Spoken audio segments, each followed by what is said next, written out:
welcome to this week's edition of the Pete Mezzetti Show. I'm your host. This evening's topic is a general overview of the Congress and what's going to happen in the 2015 when Congress convenes and everything gets going up again in Washington. With me to discuss this evening's topic is expert Gene Guilford. Gene, welcome. Expert Gene Guilford, expert Peter Mezzetti. Thank you very much. There you go. How are you, sir? It's great.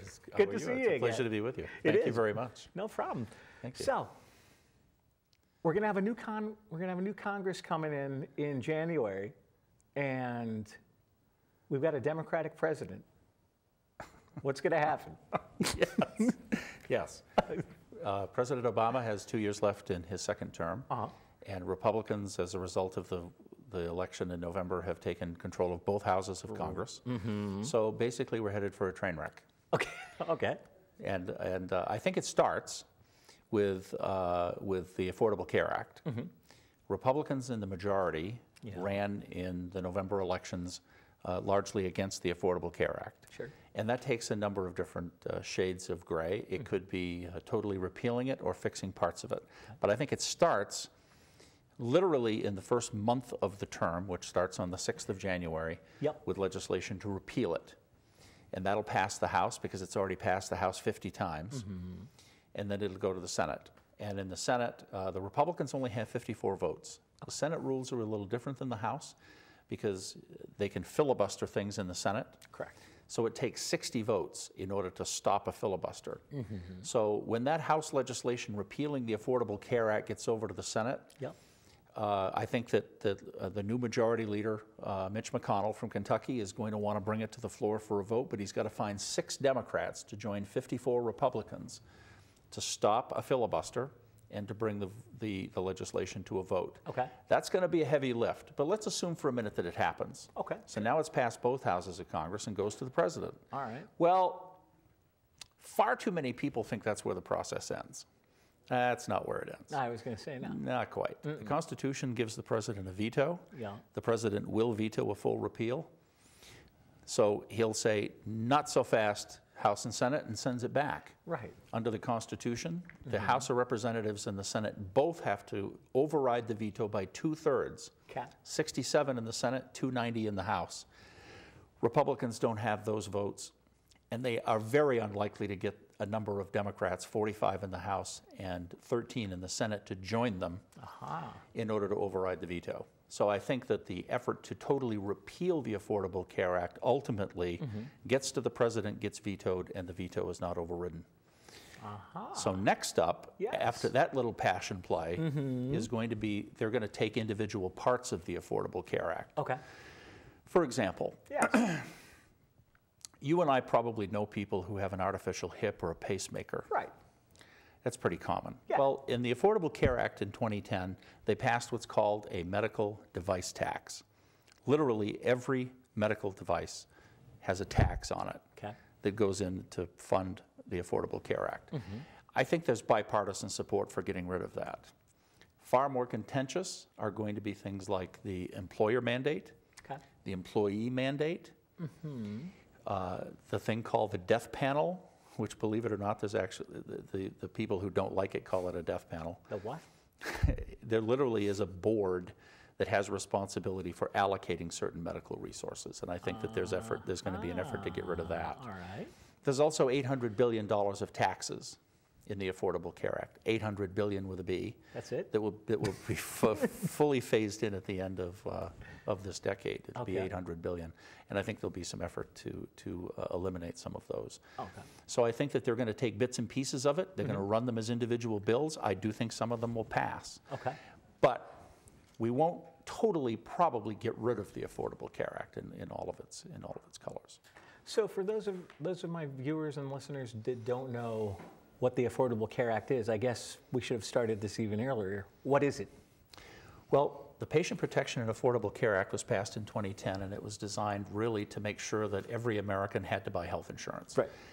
And at its heart, we were going to take 30 or 40 million people who were not insured and made sure that either through Medicaid or through state programs, or through federal programs, they got health insurance. And also to require that if you work for an employer of more than 50 people, that employer had to provide health insurance. Right.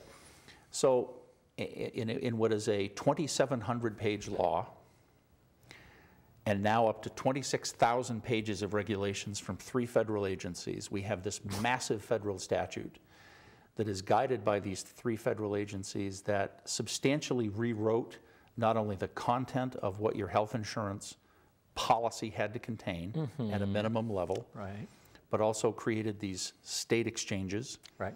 Less than half the states created state exchanges. That creates a Supreme Court case because there are a lot of subsidies for people depending on your income in the Affordable Care Act that supposedly makes it easier to buy insurance. But if you happen to be in a state that didn't create an exchange, the Supreme Court case is going to be over whether you qualify to get the subsidies, because the statute says that it's only through a state exchange, like the one Connecticut has, that the subsidies are even available. So there are court cases. Clearly there are actions in Congress that are going to significantly probably change this Affordable Care Act, but it was designed to take care of what is a very serious problem, and that is that health insurance is really not affordable in the United States. Businesses have a very difficult time affording it on behalf of their employees. Employees have a difficult time affording it because, shockingly, Peter, between 1999 and 2013, the average cost of a health insurance policy for a family in this country, especially here in the Northeast, went up 270%. What used to cost about $6,000 14 years ago now costs over $17,000. Holy cow. So employers have had to pay a lot more money. Wow. Employers have shifted more of those costs onto employees. So even before the Affordable Care Act passed, and it's debatable about whether it's affordable, health insurance costs were a significant problem in this country, and we haven't solved them yet. So Congress is going to go several more rounds with the President over the Affordable Care Act in the next 2 years. And after this president's term is over, do you think it'll be solved within this president's term, or is it going to carry on to the next? I don't. I think we're going to be dealing with this for the next 2 decades, because fundamentally, even the Affordable Care Act didn't manage to get to the heart of changing one simple fact, and that is that in the United States of America, we pay more, $2.9 trillion with a T. We pay more for health care than any other people on earth. More than any other people on earth. Wow. And we have worse outcomes. So even though we have brilliant physicians and medical professionals and nurses, and while we have great facilities, the cost of delivering health care in this country is just massively expensive, and we're literally bankrupting ourselves trying to pay for it. And that is not a good thing. It is not a good thing. So no, something that massive, 1/7 of the entire economy, no, I don't think we're going to solve it. The Affordable Care Act didn't solve the problem. No. And I don't think it's going to be solved in the next 2 years. Now, you said the state of Connecticut has an Affordable Care Act exchange. Exchange? Yes, we do. What is that? What is the exchange? Well, basically what How does it work? Basically what it is you can go online, and health insurance carriers in the state, Anthem and Aetna and so on, have put bronze, silver, gold, and platinum health insurance plans on this exchange. And people can go in and they can compare those different policies and determine if they wish to purchase those policies on those exchanges. And typically what happens today is that individuals, not people that already work for a business that provides health insurance, because they get those through their employer. But if you are an individual that currently doesn't have health insurance, or your employer doesn't provide it, that's where you go to buy your health insurance.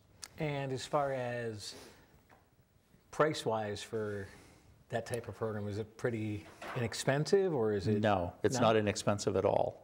And I think that's one of the fallacies of the Affordable Care Act, because it will still cost a family of 5 in the state without subsidies close to about $18,000 in order to buy policies. So the policies themselves didn't necessarily get less expensive. I know the president promised us that we were going to pay an average of $2,500 less. That's turned out not to be the case. Now, as far as the gold, silver, bronze, and the other platinum. and the platinum, what's the difference between the tiers of the gold, silver, bronze, and platinum? Really, the differences come in the size of the deductible and copays. All right. So as your deductible gets bigger, as you're willing to pay more money out of your pocket, the cost of the policy will go down. As the deductible gets smaller, so that more of that is going to be paid by the insurance company, the cost gets higher. And that's basically what the division is between bronze, silver, gold, and platinum. All right. So what else would we like to tell our viewers and our listeners about this wonderful program? About the fact that the Congress really isn't going to fix much of it, but is going to repeal some parts of it. The Congress, unfortunately, is going to be faced with two massive challenges. Number one is dealing with the parts of the Affordable Care Act that don't seem to work, like spending $800 million on a website that doesn't seem to quite work yet. You know, you and I could probably get together with some IT people and spend less than half of that and buy an island in the Caribbean on top of it. Sounds good to me. So that hasn't been fixed quite yet. It's getting better, but it hasn't been fixed quite yet. So after we get done dealing with the Affordable Care Act, which is going to go on for most of the time, the second thing that we're going to run into is going to be tax reform. You know, the American tax code is 7 million words. The federal tax code. 7 million words. 7 million words. It's humongous. And frankly, it's in a position where most of us can't figure it out terribly well. All right. So Paul Ryan, who ran for vice president under Mitt Romney, is going to become the chair of the Ways and Means Committee that writes all the tax law. Oh, good. He has promised, and I think this is what he's going to deliver, probably by the fall of next year, a comprehensive tax reform package both for corporate taxes, which is going to lower rates and eliminate loopholes, and vastly simplify personal taxes. Now, my personal preference in doing all of that is that the average American ought to be able to do his or her taxes on something about the size of a 3x5 card. It ought to be really simple. This is what you made. This is your deductions for your family. This is what you paid out of your pocket, you know, via your employer or yourself for contributions to your tax liability. Subtract the two. This is what you pay, or this is what you get back. It ought to be about a dozen lines at the most. There's no earthly reason. Should it be that easy is the question. It should be easy. It should be just that easy. All right. It would vastly simplify tax compliance, which means we wouldn't need an IRS that's as big as it is.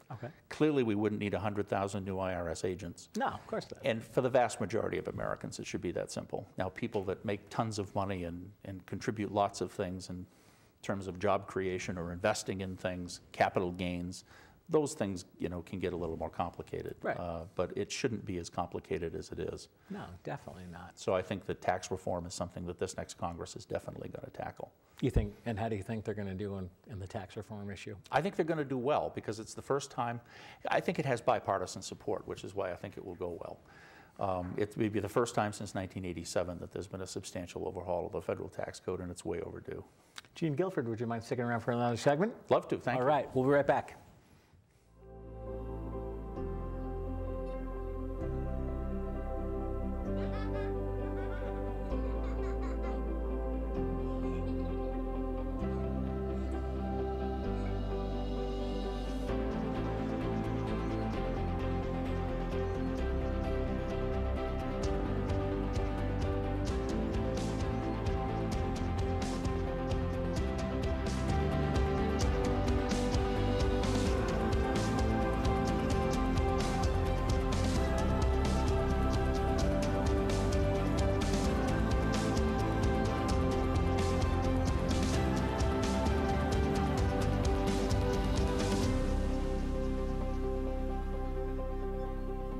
Simple moments are what make every day count.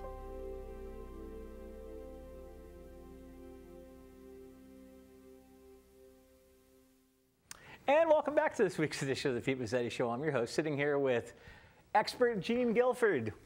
Mr. Expert. Love being called an expert. Yes, you do. Expert Peter Mezzetti. Thank you. Thank you, sir. How are you? Appreciate it. I'm great. Thank you. Good. Thanks for having me. Hey, thanks for coming down. Okay. All right. So first segment, we tackled some of the nation's issues. Affordable Care Act and tax reform. Right. Those are huge. They are. Oh, that's like in the hundreds of billions of dollars. So we tackled 1/7 of the entire economy in the Affordable Care Act. That's pretty good. Yeah. And tax reform is how the federal government collects most of its revenue. Well, let's talk about huge. Keystone Pipeline. What, are you an expert on that as well? Absolutely. All right, well, Yes. let's talk about it. That's energy, which is actually what I am an expert in. That's right, because back in the day. That's back in the day, which was just recently, back in the day. Keystone Pipeline has been hanging around, as most people know, for about 5 years. All right. Keystone Pipeline is a pipeline that was proposed to be built from Canada and bring tar sands oil from Canada, Alberta, Saskatchewan, down through the middle of the country and terminate in Cushing, Oklahoma. Big controversy because the folks who don't like oil don't want to build a pipeline. Of course not. And the people who really don't like tar sands oil, which is this sort of heavy, goopy, molasses-like stuff, really don't like that. So the Obama administration, and it's a presidential decision because it's an international pipeline, have been dragging their feet substantially because it doesn't take 5 years to come to a conclusion about whether you want to build it or not. I mean, if you didn't want to build it, you just should have said, no, I don't want to build it. Right. The trouble is that's going to anger labor unions who are overwhelmingly in favor of building it because they'll get jobs building it. Exactly. And if he says, yes, I want to build it, it will anger a lot of environmental folks, which are very heavily involved in the Democratic Party. Yeah. So he's kind of between a rock and a hard place, and he's been doing his best to avoid making a decision. This Congress is going to pass legislation overwhelmingly in both houses to tell the president to build the thing. I think he's going to veto that. You think so? I do. I do, because I think the excuse will be there's been such a substantial decrease in the price of oil.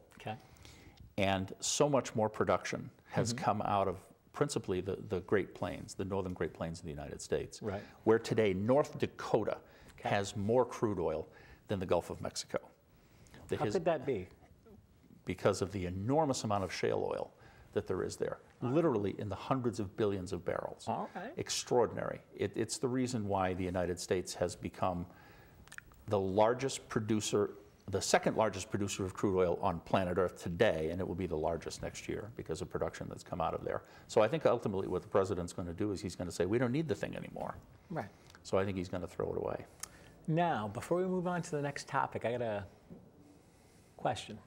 As far as, like, if he vetoes, like if he vetoes a bill that he doesn't like, is there a timeline that he has in order to veto said bill? Oh my God, now you're taking me back to civics class. I think it's 10 days. All right. I think. All right. I think it's 10. I could be wrong.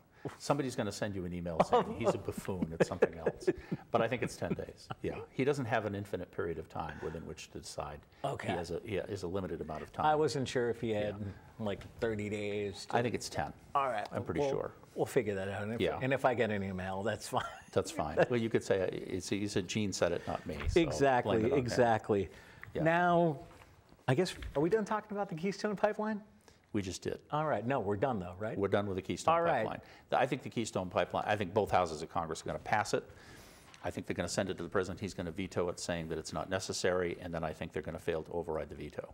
I also think at the same time, the Congress is going to speak loudly on getting the Department of Energy to act more quickly about building liquefied natural gas export platforms so that we can export more gas to foreign countries. That's a big, big issue. Well, let's talk about it. Natural gas is much more expensive in Europe and Asia than it is here. So it's a very big deal to be able to take the relatively cheap natural gas we have here, which is like $3 or $4 a million BTUs, put it on a boat, send it to Europe, where, frankly, Europeans, especially Eastern Europeans, don't want to buy it from the Russians because they have this nasty habit of cutting off the gas every time you do something they don't like. Yeah, right. But it costs $14 or $15 there, and it costs as much as $18 in Asia. So to be able to produce $4 gas here, and sell it to Europe for 3 times as much, or Japan, where you can sell it for 4 times as much, is a very big deal. I also think that the Congress is going to lift the export ban on crude oil, which has been in existence since the 70s. All right. Back when we thought that we were running out of crude oil in a week and a half, about 40 years ago. It turns out that that was wrong. We weren't running out of it. And now we're about to become the world's largest producer of crude oil. We're now producing more than 9 million barrels a day, which is almost twice as much as we were producing just 30 years ago. So it's remarkable how much more crude that we're producing. So I think we're going to not do the Keystone Pipeline. I think we are going to lift the export ban on crude oil. I think we're going to hurry up on building more liquefied natural gas platforms to sell gas overseas. And I think we're going to get rid of the Jones Act. All right. Yeah. Well, you know what? Border security. Border security, that's the shorthand version for immigration reform, which is I sort of figured that out. Which is a train wreck. That's another train wreck. All right, well, you saw the train let's talk about it. On December 11th, when the continuing resolution expired, and the House of Representatives had to pass what was called Cromnibus, which is short for the continuing resolution omnibus bill, because it took 12 appropriations bills to run various parts of the government, costing about $1 trillion, pile them all together in a 1,600-page bill, passed it as a package, both the House and the Senate, sent it on to the President, except one part. And what was that? Well, everything was funded until September except the Department of Homeland Security. The Department of Homeland Security was only funded until February, because these new Republicans that are coming into office in January want to make sure that they defund, they take money away from anything the president can do with regard to giving 5 million people what they call amnesty, allowing people who have come into the country by other than legal means, and allow them to stay here and allow them to work here. And so there's a huge, this is a train wreck of epic proportions that is coming in January and February as Republicans try to take money away from immigration and naturalization, ICE, and prevent the president from invoking anything he does by executive order, which, by the way, he hasn't done yet, but he says he intends to do. And so this is going to be, this will be a mess of Herculean proportions, because literally the most conservative elements of Republicans in this next Congress have bet their life, their liberty, their sacred honor, and all of their possessions on stopping the president from doing this. This is a huge one. But can they stop the president from doing this? Well, that's a great question. I think that 24 states' governors have already filed federal lawsuits against the president for what he says he intends to do. So he's got legal problems there. I do think that the Congress can succeed in dealing with the budget of the Department of Homeland Security and dealing with immigration. I do. And that's why I think it's going to be a train wreck. Because the Department of Homeland Security does lots of things. Not the least of which is protect us at airports. So this is going to be a big one. The budget of Homeland Security, give or take, how much is the budget? Oh, $100 billion. I was going to say, how much is the budget? Huge, yeah. It's a huge agency. It's a huge agency. And dealing with this issue is a very big deal, because you had, as we saw in the summer and early in the fall, we had about 60,000 essentially children come across the border in Texas. That can't be the responsibility of the states to take care of. That's a federal responsibility dealing with border security. You saw the state of Texas call up its National Guard in order to provide more security on the border. That's not a state issue. That's a federal issue. So it's incredibly contentious, and everything about it leads up to the 2016 presidential election. Okay. How about EPA climate regulations? Well, our friend Gina McCarthy. I was going to say, I've heard that name before. Yes, she's now the EPA administrator. That's right. She used to be the head of the Department of Environmental Protection here in Connecticut when Jody Rell was governor. That's right. Nice lady from Boston, great Red Sox fan. Well, her life is about to become interminably miserable. Because, why? Well, because in the Republican Senate, a wonderful Senator, Jim Inhofe from Oklahoma, is about to become the chairman of the committee that has total oversight of anything dealing with EPA. So when Gina McCarthy and the president are out there trying to make deals with China on climate change and doing anything with a legislative or regulatory dealing with climate change, Jim Inhofe is the one man in Washington who says no to everything. Just no. No. Ain't gonna happen, no. So the two of them are going to be like this. They're gonna butt heads. Another train wreck. Yeah, absolutely. They're going to butt heads, and they're probably going to. And in the Cromnibus that passed on that weekend after December 11th, they already have cut EPA's budget once. They've taken money away from EPA. Yes, they're going to do that again in much larger proportions. I was going to say, once they take money away from EPA once and then they take it away from them again, it's going to be a pretty bare bones budget. That's the whole idea. That's exactly what the Republicans are going to want to do, and that's what they've said they're going to do. They're going to take, if they can't pass a law that overturns authority, they'll take budget authority away from them so they can't spend any money enforcing anything. Right. So that's exactly what's going to happen. That's why it's another train wreck. Let me ask you a question. You think it could happen? Which one?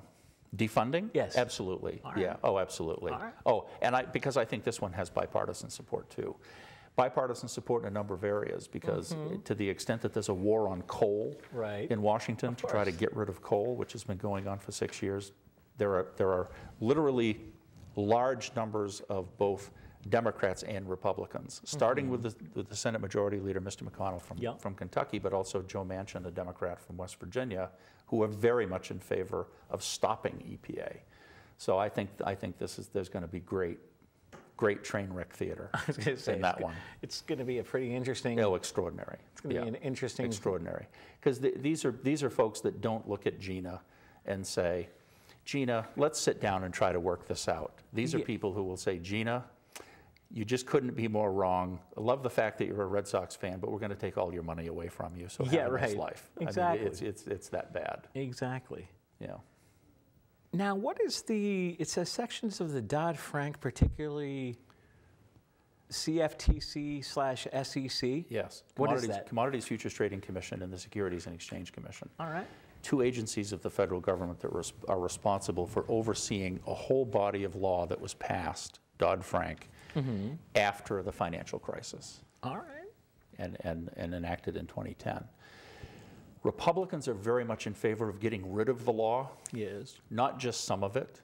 All of it? But all of it. Aha. They think it's an enormous intrusion on what is one of the most productive and financially capable sections of the U.S. economy, which, as we all know and love here in Connecticut, is based in some manner in Fairfield County. The result of which is there's going to be another war that will go on about getting rid of a lot of Dodd-Frank. All right. Well, Gene Guilford, thanks for coming down, my friend. My pleasure. Always a fun half hour. Appreciate it very much. We'll see you again soon. Thank you. You bet. You got it. On behalf of Gene Guilford, I'm Pete Mezzetti. Thanks, and we'll see you next week.